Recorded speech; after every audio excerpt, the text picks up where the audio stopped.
Saturday Showdown. Nongshim Red Force versus Kiwoom DRX. What it is we jump into the draft. Yeah, a lot of picks have been thinned out. But still, a lot of just... I mean, remember last time, Kiwoom DRX banned triple junglers. So... Yeah, they're not... They could do that again. They could. You know, Vi, Maokai... But here's why I think they probably won't. Because they're second pick. True. And there's a lot of really powerful things you probably have to ban. Well, unless you ban... Okay, here's a crazy thing. You ban 3 junglers and you leave Rumble, Rise, and Karma open. Hope Hanjin doesn't ban them, and you just give them 1 and take 2. But it looks like that's not going to happen. They're banning the Karma first and foremost.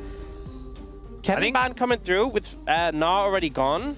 Any Renekton pickers? A classic for casting? Yeah, I think they might be going for that. They don't need to ban the Na. That one's already taken away. Xin Zhao also going to be hitting the deck. This means that they're aiming for, I guess, Jarvan or Renekton. Rumble obviously has to be banned. Hanjin Brion's so generous that, like, oh, we know you wanted to ban all those junglers and probably can't this time. Here, take one. Here's a free jungle ban. Yeah, just give it a freebie. I wonder what this means Gideon's looking for. Well, I think what it might be is they might be leaning towards, like, potentially the Pantheon. Oh, yeah, true. Expecting that to maybe be left open because the Rise still needs to be banned. Well, so I think by banning the Cassiopeia, the Anivia's gone too. They're basically saying, please, please, please, please ban Rise. And then we first pick Pantheon. That is basically what I think they definitely cannot ban either Rise or Pantheon, because now you want either of them, right? Yeah. Maybe that's what Kiwoom DRX need to go with. Well, I think by having the Cassiopeia and the Anivia, they're trying to force the Rise ban and not do the trade. They're really kind of... That's what the Cassiopeia ban is doing. It's saying, guys, you don't have an answer to this. You're going to have to do it. And then you just slam the Pantheon here for Gideon, who has had a very strong early game so far this series. He's looked very good.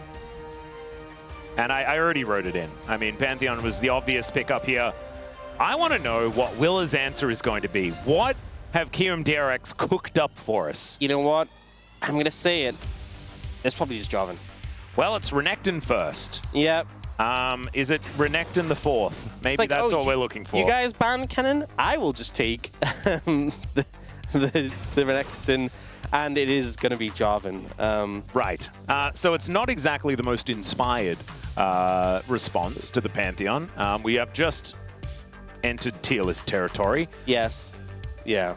But where does Hanjin Brion go after this? Because maybe this is going to give us a little bit more information. Talia, possibly an option. Instead, Yunara will be locked in for Teddy. Yunara, and Lulu right alongside it. The big thing is because they went for the Renekton Jarvan here, you can't fully respond to this. You know, you can't go Corki Nami, you can't go Ashe Seraphine.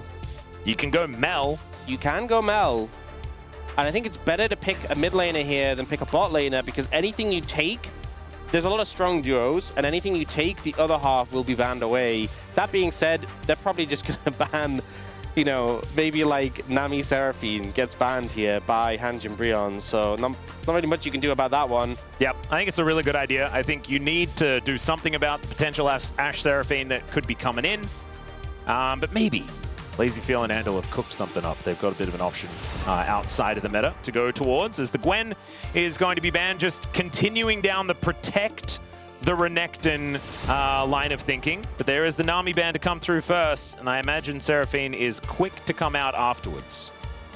Yeah, so trying to limit options for casting in the top lane. Gwen not a pick we've seen really at all since we came back. All right, Cassante. The Cassante, so yeah, just trying to think of what he could play in the top lane. Not really throwing anything towards the mid lane to trim away what Loki can offer.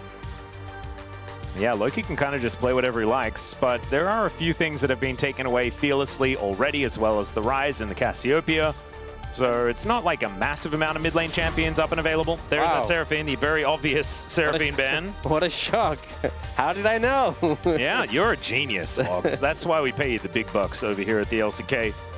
Yeah, and now for Kiwoom DRX, what can you actually set up in the bot lane? Bard? Bard's pretty good. Yeah. Oh, it's Jin Bard, isn't it? It's probably just Jin Bard. No, they're going for the Corki. Corki makes me more pleased than Jin. Yeah. Because it's not Jin. But they're not going to have the Corki Nami. But they will still have the Corki, who obviously does scale pretty well. Can struggle into the Yunara Lulu if she gets wave access and can stack up that passive. Yep. Now, Hanjin Brion, what are they going to play into this team composition? For some reason, I thought it was going to be Akali. But I still think like Talia's there. Victor is a decent choice here. Right now, considering a top lane pick for casting, as the Zion would be a fun option. Bit brawly into the Renekton, taking their time though on what Loki wants to be playing here. Will it be the Akali? Will it be something else? That is the question. Yeah, I mean, melee champions aren't fun playing ML because you get harassed in lane, but they do pretty good in terms of once you get on top of her, she doesn't have any mobility. Her W doesn't really do much compared to, you know, if you're playing a champion who's throwing out those projectiles. But it looks like they are just going to commit to a more stock and standard control mage with the Victor. Yeah. Does have a bit of vulnerability, I will say, into Bard, Jarvan. That's definitely a target in the Victor that you can look to punish. Oh yeah, I think Loki is going to have a difficult time in this game. Having a look at what is rebuttable, can you rebut Polymorph? It's a projectile, right? I would think so, yeah. That'd be a pretty high value one. If you ever get the opportunity to do so. Would it actually? I guess, yeah, you just have a Lulu that's running around as a cute little critter. It's she's not already really change critter. much. Yeah, that's a good point. It is the most valuable CC that's on Hanjin Brion at the moment. It does stop the CC, so it's that is nice. That's more the main thing that I was thinking about. But there's no like Ash arrows, like really big things to be rebutted. I think both teams kind of, for the most part, a lot of tier list picking.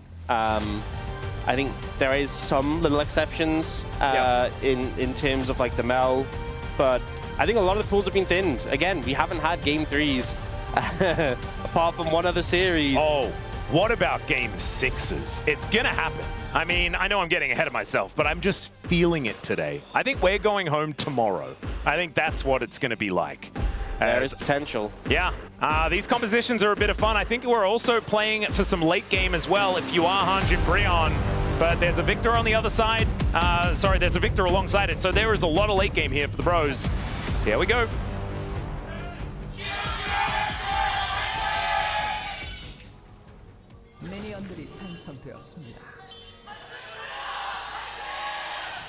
I love that the fan chants just get louder as the series goes on.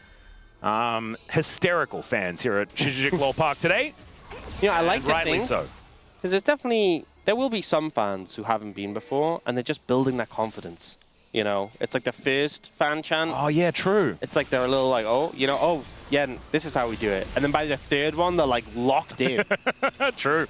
Gaining experience over the course of the series. As much practice as possible is required. Obviously, we have the veterans who've been here for hundreds of series. Yeah, like Mustache Guy. Yeah. Whose name we learned, but I think it's way more fun to call him Mustache Guy. I haven't seen him very much recently, but that might have been because I haven't seen him. He's probably still been here. As Rich and Casting facing off here towards the top side. How does this matchup go? I'm not necessarily fully across the Zehen versus Renekton matchup. You know, I think Zehen was doing pretty well in this matchup early, but I think did get some nerfs. So I'm not 100% certain how it's going now. Right now it looks like Rich having an okay time, but Casting getting some knock-ups here and there, and she'll be all right. We know that Zehen just gets more and more dangerous as the game goes on, really becomes that juggernaut in team fights later on. Grim Deliverance is a very scary ability to deal with, and so probably looking to see Casting have some impact in some team fights, which I think has been his forte so far this series. Is Gideon with the level 3 gank, looking for Yukal. He rebuts nothing, has to flash. That's a great start here for Hanjin Brion. Great, easy gank. Just finds an angle in after the 3 camp on the top side to punish Yukal. Now Yukal in a really dire spot, gonna have the recall and TP back in. So mid lane up to a good start already there. Yeah, some trading continuing here towards the top side. As I think Jonah Strong is just really happy that we don't have a double tank matchup or something that's super boring. Like a tank into a carry where it's just, okay, one side's getting bullied but just surviving. Yep. This is a little bit more brawly. right now. The shove does go towards Rich, who will back away, get some vision down. And having a look towards the bottom side, it looks like KRX are just holding down the fort as best as possible. And Willa will be dealing with this Rift Scuttler. Same thing towards the bottom side of the map for Gideon. Handle has a portal. He's probably fine, but he is already very low. He misses the Cosmic Binding as well. And will just magically journey his way out. And those then, Lulu autos. Yeah, Pix is, you know, able to give a bit back, especially here in this early game. All right, Yukal makes his way back to lane though, only down 3 CS, so nothing really to be worried about. And Rich continuing to do well. Of course, game number 2, notwithstanding, but this time around might be a repeat of his Jace performance earlier on. And we know definitely a mastery player is Rich, and Renekton, one of those champions that he's certainly put a lot of hours into, as most of our top laners have. Oh, that feels bad. That feels so bad. It doesn't feel lazy, it feels bad. Yeah, we were seeing a lot less Zehen top lane. I think there was some trimming back of the power in the lane, and it was a lot more jungle Zehen. We're kind of seeing in this matchup already Rich just bullying out. And I think a lot of it is like when you're able to thrive and fight and have the passive stack, you feel so good getting that stacking AD and having the res on demand. But in this situation, if you just kind of zoned away, it feels pretty uncomfortable. Also going for the Bramble Vest first buy, which, you know, is reducing the healing from Rich, but doesn't feel super positive in terms of stats. All right, Snare not quite going to work there, but I'm coming in for a little bit of a gank. Some Coco going to be eaten here by Yukal, just trying to keep himself alive here in this lane, but he is bleeding creeps. We'll be able to pick up most of in that wave, but still a little bit of a rough spot. Both top laners are like, you know what? You heal too much. Yeah. Different school of thought here on both sides, as Rich with the Executioner's Calling going to be a little bit more damage focused. But I do like the idea, just teching in the anti-heal as much as they can. All right. Oh, we see a play going on mid lane. They're trying to set up for this TP to punish. But the Pantheon's here. Yeah, that is the flash in beginning and immediately knocked up. Oh no, good rebuttal there as well, just to make sure that nothing was going to go awry. And that is just going to spell an end to that aggression. I think it was a good punish from Willa, but I think Gideon could have been more patient with that. I think he was so concerned about Loki TPing in. I think he could have played it slower. I think he rushed in a bit too quick and allowed them to turn it around. Because I think if they commit the flag and drag onto Loki, Loki's coming full HP, right? Yep. He's not going to die from one combo.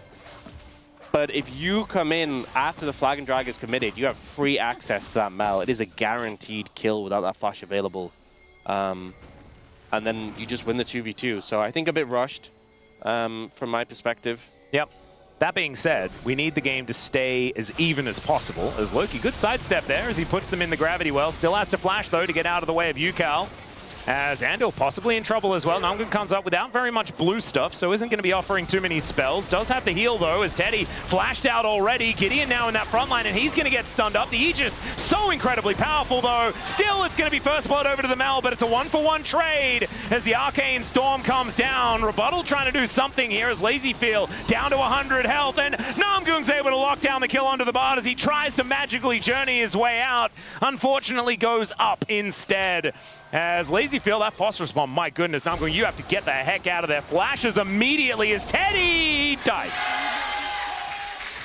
I was thinking how crazy it was that Hanjin Brion came out ahead in that passage of play with such low health bars. Really felt like it was on a wire for a lot of those points, but in the end it does end up even. Equalized somewhat. Yeah, I think we got a bit of our answer about how this matchup is going. Yeah, really glad that it does just completely even out. But let's have a look at this craziness once again. So, in this one, we see a lot of early cooldowns committed to try and set up the plays. Gideon even uses that spear, so he uses all of his passive stacks. And Namgun being no mana, little spooky, but then they go for this re-engage here. Gideon's focused, soaks all the damage. It's a great route from Yukal, but that spear on the exit is massive. And it's just sad that Lazyfield's so low because he wants to contribute more in this fight, but he's struggling. And then here, they're trying to find a route out. Namgun ends up super low, has to flash, and then Yukal gets this cleanup here. So I think Lazyfield really playing with his health and able to survive to the end is kind of crazy with how low he was. Oh dear, the Willa delivery as Cataclysm comes down. Teddy, he only just respawned and now he's going to be dead once again. 2 already on the floor as Gideon trying to soak as much damage as he can. Does a pretty good job at that, but 2 of his teammates are dead and KRX not stopping at all after a fantastic end to the last fight. They continue that momentum. That was just massive value there for the Cataclysm, getting the 2-for-1. And Teddy, with no ultimate available, can't get out. You know, we often talk about champions who are good into Jarvan. Arcane Storm doing something here, but the snare will connect, and that is going to guarantee the Q damage. So really nicely played there from Ucal. Yeah, we often talk about champions who can get out of Cataclysm, being high value. And although Yunara can, you're so reliant on that major cooldown. It's a limiting factor. Yeah, it's not one of those things where you can just press E at any time in order to get out, like a lot of our champions can. Let's have a look at this one more time, though. I mean, the Andal special delivery here of the Jarvan. It's just a great angle, and even though the stun doesn't hit, it forces the step back, and then the Cataclysm just gets so much value. Gideon arrives, but honestly, this is best case scenario because you force the Pantheon, that long cooldown. In the meantime, Magical Journey does come on through here as Lazy feeling a little bit of trouble. There's the Arc of Ruin, and the Spear will finish him off. Nicely played here. Hanjin Brion getting one back. Cosmic Binding not doing enough there after the fact. I think just a bit over-aggressive. You know your jungler's on the top side doing grubs. I think you have to play more defensively. And they assumed Gideon was there as well, you know, because it's Gideon grubs.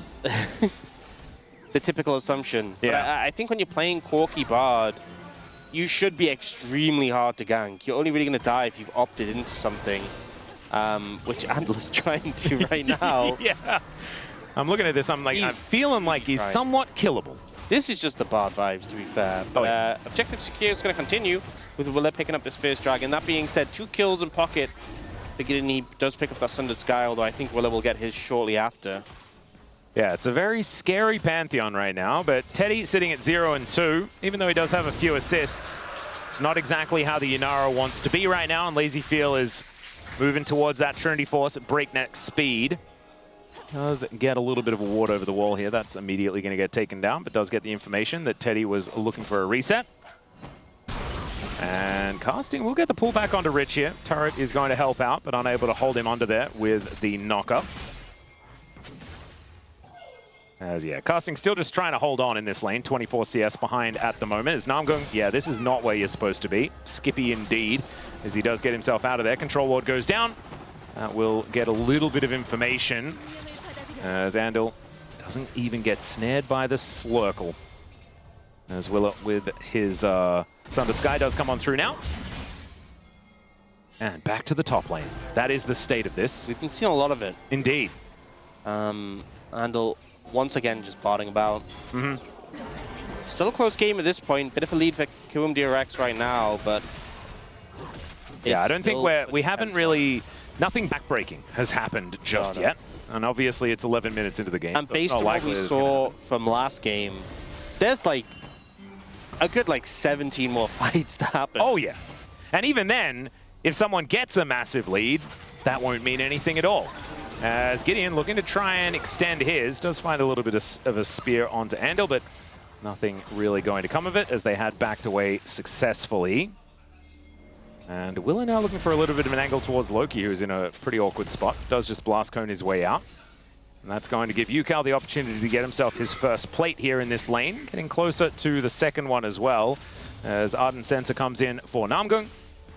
And first item also done there for Teddy as well. So maybe the bros feeling okay about a team fight moving forward with those first item spikes to come in. But there is the Trinity Force done for Lazy Feel as well. So next straight, going to be a Hextech. So no more Hextech Souls. We've had 2 of them so far this series. Going to have something different in this game. Does make it, I mean, obviously we haven't seen who gets the second dragon. The game's still close, but KRX get that second one. We've seen teams getting the second dragon, stacking it up, and really being a big value point. So if it is a lower value soul this time, could give more room for sort of pivoting, navigating the game from that point onwards. Yeah, top lane quests both complete at the same time as Rich going aggressive, finds the Dominus here onto Casting, doing a lot of damage as well. Casting getting closer to that passive being stacked up, though. Grim Deliverance up and available here at level 11. But Rich just wanting to get some control back here in this lane. Yeah, Does almost have a 30 CS lead as well. He's been doing really well in this lane matchup. Pretty sizable gold lead on the back of that CS lead, in the back of the plates. Hard to force an all-in against the Zahen, especially with ult available. But I think Casting just looking to scale up into this game. Yep. Try and survive as best as possible. Mid lane, Loki has a bit of a lead in this matchup, but with those 2 kills, Yukal's doing pretty fine.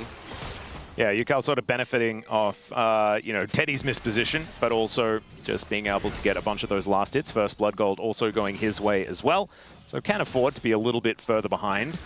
Does have his Blackfire Torch already completed. Probably going for the Cosmic Drive build immediately afterwards. Just going to be boosting around the Rift.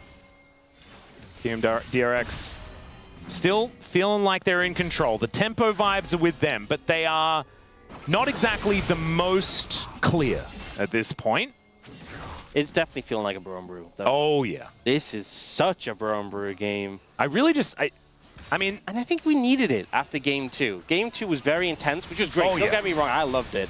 But this game, you know, has slowed down. We get a mellow out, and we get time to enjoy what we're Sometimes seeing. that's what it's about, you know? It's not about analyzing, asking why. Questions don't really need a plot. I think to a if you series went like into this. the second game and you really just try to break down and ask why, you're just going to hit your brain. Yeah. There's probably a reason why Cadril isn't streaming today. It's probably that reason. As Andil continuing to just do some bad things. He's wandering around. Some chimes to be picked up, as we can see in the river. Not electing to go that way at the moment. Willa, they knew that it worked out pretty well the last time. So they were thinking about a Jarvan delivery, but you can see Hanjin playing pretty respectfully here towards his bottom side. And once again, it gets to the point where Jonas Strong's like, let's look at the top lane. There's not a whole lot has been going on. We're clearing wards. Oh, there goes that ward. Nicely done, Gideon. There's another ward to be taken, though. Oh, no, -1. Where's the zoom in? Man, that's painful. Sleeping. Caught sleeping on the job. Is this just going to be second dragon picked up? You can see Hanjin Brion want to try and move in, but maybe a bit too... No, Gideon's moving too generous, some would say. Yeah, they are really just going to give that one up. Yeah, might be a trade for Shelly. They clearly in this situation, they've gone, you know, first one's Infernal, second one's Hextech. Are we interested in Yeah, the it's an ocean. Oh, it's Chemtech! Oh, Ox! You said you were just going to chill out, you know? That's probably what did it. Weren't paying full attention, and that's why we get the Chemtech Soul. That being said, I mean, Renekton loves it. Zahen loves it. Zahen loves it, yeah. There's certainly some value here to be made. Lulu likes it. Yeah. Extra heal and shield power. Oh my god, if Hanjin Brion get 4 Chemtech Dragons... Oh my goodness. All the heal and shield power. Yeah, think about Loki pressing Q and get like 3 health bars worth of shield. So true, actually. Yeah. It's probably not that much. It definitely isn't, but... Sometimes we like to exaggerate. Okay, I think at some point in the game, this might be it. This might be the point where they start contesting. Well, Gideon is just going to ult in, but it's after the fact, and he's just going to explode. The Wild Growth comes in to try and keep him alive, but it does not work. Casting's there, but he is just going to get ushered out of this battle. And Andil, he tanked a whole lot, and he gets out just fine. Kium DRX looking fantastic. I expected a bit more from Hanjin Brion on their first contest, but it just felt like they never really found a clean way to kick off the fight other than just launch the Pantheon in and hope it sticks. It didn't. Yeah, it was put the Spartan in a potato cannon, and it didn't quite work out. Yeah. Now, let's have a look at it once again. Yeah, the timings were just off, weren't they? Yeah, I mean, the bottle, honestly, yeah, true. Great value. It was an uncomfortable position anyway for the Hanjin Brion backline to move in to follow up, but the bottle just bought so much time. And you remember, this was a pick that was heavily respected against KRX DRX in the LCK Cup. And he was having some great performances. It was getting banned frequently against them. And him getting his hand on it, even though, you know, we talked about, like, you know, Corki loves to be with an army. If Andal's going to play like this, I think he'll take a Bard. 100%. I think a lot of people may have been lulled into a false sense of security with the start of the season that KRX did have. But good to see that Andal still has it in him. Playing some... he is a Bard player as well, you know, like the way that he's been playing it right on the edge. That's what you kind of need. And he's certainly utilizing it very, very well. Still very early days in this game, though. 2,500 gold is not really going to spell much of an end, especially with a composition like this. There's a Yunara and a Victor on the other side. Playing for the late game is certainly something they'll be able to do. However, KRX are continuing to take down turrets. Top outer did fall to the hands of UCal, and the bottom is going to suffer the same fate in just a moment. And there it is. So a bit of extra standing gold to be picked up here. Now we're starting to get a pretty significant gold advantage for KRX. Feeling in a pretty good spot right now. Some spikes coming through as well. The Manamune's not quite... Oh! Teddy going aggressive. Not going to get flag and drag, though, as the Tempered Fate comes down and Andal just kills him. Meep slap to the head, and Teddy goes down. Wow, that big one did a lot of work as well, as Casting might be down to his passive as well, as Rich can just walk it off. Winning the 1v1 and winning the skirmish of whatever the heck that was in the mid lane as well. KRX just winning. Yeah. I mean, just convincingly winning. After what looked like, you know, this looked like it could have been just a 2-0. They claw their way back in game 2 and now in a controlling position. You got to remember game 2, even though they won it, they never had a gold lead after about 8 minutes. Yeah, and they didn't have a gold lead when they won. Yeah. Like, it was very much Hanjin Breon game. And this is the first time that Hanjin Breon have found themselves on the back foot this entire series, which is crazy. As, yeah, Teddy just felt like he had an opportunity there, but Lazyfield pressed barrier and Teddy died. Yeah. I think it's just one of these moments where Hanjin Breon are clearly like, we need to do something. We're just slowly losing the game. Well, Loki thought pushing a side lane was going to be the option. Cosmic Binding comes in, though. He's just snared, chain CC'd, and taken out. I said slowly losing the game. Kind of quickly losing the game, honestly, at this point. Yeah. We see Loki get taken down, a nice gank, nice move from Andal. Andal really starting to make things happen in this one. He is everywhere on this map right now. 1-1-5, by the way. A scoreline for 3 players on KRX. Kind of crazy. Don't see that too often. But very close to 100% kill participation as well. They've been playing like a team all over the map. And it's beautiful to see. This is exactly the time where they need to start popping off as well. This is a composition that's very mid-game focused, and they are doing exactly that. Teleport to come through here, as Casting going to make his way down towards this dragon, immediately cosmically bound, and the magical journey will get Andal out of there. He's got the Tempered Fate, though. That can be such a game changer in fights like this. In the river, Loki will finally make his way over. And a true 5v5 is about to break out as long as Rich gets over here. Tempered Fate goes wide. What is that portal? Yeah, I don't know. As that snare not quite going to work as well as Casting finds the 4-man knockup with the Wild Growth, and the pros, they manage to at least get a couple of kills to start this one off. They don't get the dragon though, and Will are able to lock that one down. Teddy wanting to get some kills here as he flashes after Rich. The Arc of Ruin comes in and he takes down the Crocodile. Now looking for even more, and he needs to find it because the pros kind of wanted more than just that, especially because they lost the Drake. But it's still a huge play from Casting there to find the bot lane of KRX. Massive engage comes through. And honestly, in this situation, we see the ultimate come through. Doesn't really get value. The portal as well. Not setting up the flank they wanted, and then Casting flashes over as Rich goes for him, dodges away. Huge combo to take out the enemy AD carry. The support dies as well. And then Teddy can just free hit from this point onward. Yeah. Chases through afterward. And is committed to getting this kill. Also, some great spacing here to not get stunned, and then even dodging away there from the damage from the Mel at the end.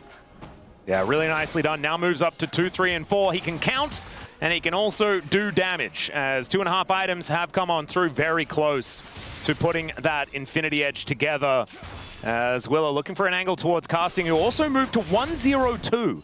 As someone who was just kind of losing lane the entirety of this game, to have a scoreline like that and to be within touching distance of the CS as well, pretty impressive out of the Hanjin top laner.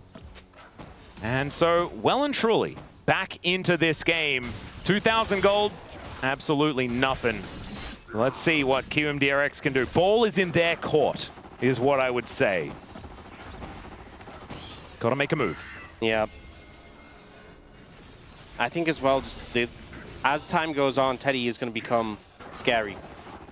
I think he might already be there. I think he might already be there, but I think it just becomes harder and harder to deal with him when you're going for these unreliable things like the Bard stun. We've seen the Tempered Fate miss like 3 times in a row.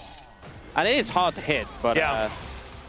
Sometimes it can be used well for zoning, but it wasn't really used well at all in the last fight. As Gideon locks down the red, Teddy going to be able to collect his as well. Just kind of fishing with it sometimes, and I'm not criticizing Andal too much on it, but if that's what you're trying to use to lock down the Inara, this is why we so often see like Nautilus in the Inara. A little bit more reliable. Maybe Willow with a flag drag flash type situation is what they need. A good flank angle from Rich, perhaps, to get on top. But, I mean, now I'm going, okay, that is a Mega Cone in towards casting. That was, scared me a little bit, but ultimately not going to mean too much of anything at all. Just gets Rich over to the wave so he can wipe it out. And the game slows down. So, KRX still have a lead. They also have Soul Point, which is a big deal, given the fact that if they play it better next time, they should be able to grab themselves a dragon. 2 minutes on the clock for that one. And I think Hunj and Breon not out of the woods just yet. They're still going to have to find themselves a good team fight to stop this dragon stacking from happening, and they're going to have to do it every 5 minutes. I do think it is, obviously, it's not a Hextech Soul, right? Not as much of a concern, but... It is a good point.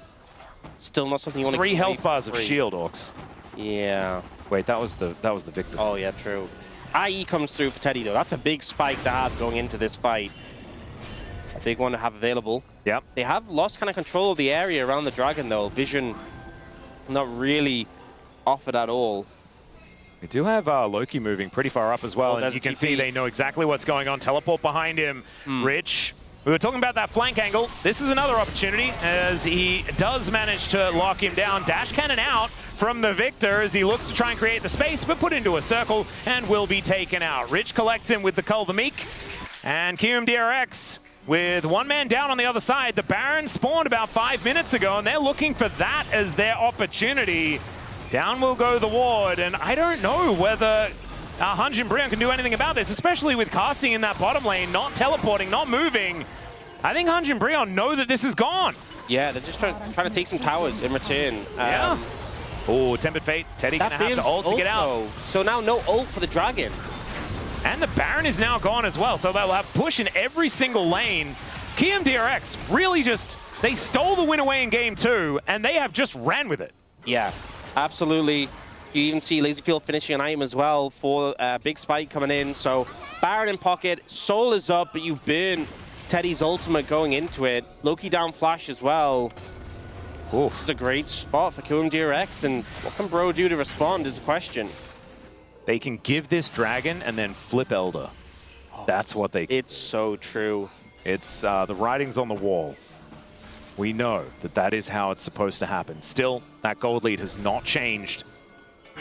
KRX, though, they haven't started off this Drake. Willow will finally throw a Q into it. But I don't think Hunj and Breon have much of a hope of contesting this. They do have a cheeky little ward. But yeah, as you can see, we're not losing our lives over a Chemtech Soul. As the Baron is also a big problem. They need to try and defend to stop losing all of these inner turrets. They only have push in this bottom lane, though. So they are going to be able to at least take this turret down, but the rest of the lanes look kind of okay. Except Lazyfield is pushing in mid. Still now with the Chemtech Soul up and available. KRX, oh, Lazyfield. Teddy learned from the errors of previous engagements not to go too aggressive into the Corki. All right, is this where the snowball starts to roll? You know? Feeling like the tempo vibe's moving steadily towards KRX. However, they're going to try and go for the angle. Oh, there's the flash in for Teddy, but he just goes down. They didn't have enough members here as Gideon shows up, and he's just dead as well. And KRX, they'll take down the turret, and they'll look for even more. I mean, that was such an aggressive play from Teddy to try and take control of the game again, but it just does not work. Didn't have the back of the team as well, only really Gideon. Is this the end of the game? This might just be surely it. not. I mean, Loki's got ult, right? He can just Arcane Storm the wave. It is a Baron up wave. Yeah, I mean, they still have a minute left on this Baron as well. That's a lot of time. Well, Casting looking for the angle. He gets flashed on there by Rich, and Chain CC, no passive, no chance. Rich sacrifices himself, and the Nexus turrets are now under fire. First one down, second one to fall, and KRX will get their first victory in the LCK for 2026. What an incredible series and an incredible turnaround from this team. Pretty happy. Willa with the didn't quite work out as KMDRX. They knew they had victory in their sights here. And I really liked Rich's selfless play. Just goes in, doesn't give Casting the opportunity to be as ahead in this moment, right? He can't actually stay in the battle for very long. Yeah. He looked like he was leaving, flashes on in, catches him by surprise. Well, that's how you end the game. Yeah. You know, if there's ever any doubt, you're like, oh, can we end? You know, just decisive, immediately jump on the threats. And honestly, like, it was a really clean game out of KMDRX. I think we spent the entirety of the game predicting things to go crazy and wrong, but it never really happened. And as you can see there, they just took control and never really gave it back. No objectives went over to Hanjin Breon. They just kind of took everything on the map, retained control, and won. I wonder who POM is, because I think it is hard, honestly. I know I said I was leaning UCAL, but I kind of want it to be UCAL just because we know that his celebrations are the best. That's true. But outside of that, I don't really have like a, maybe it's lazy feel, you know, because like this was a much better performance to what we saw last time, and it is going to be him. His Kalista play, absolutely fantastic, and on the cork he did exactly what he needed to do. But honestly, I mean, pick a name out of a hat. As far as POM for this series is concerned, it was a team effort out of KMDRX. Yeah, I think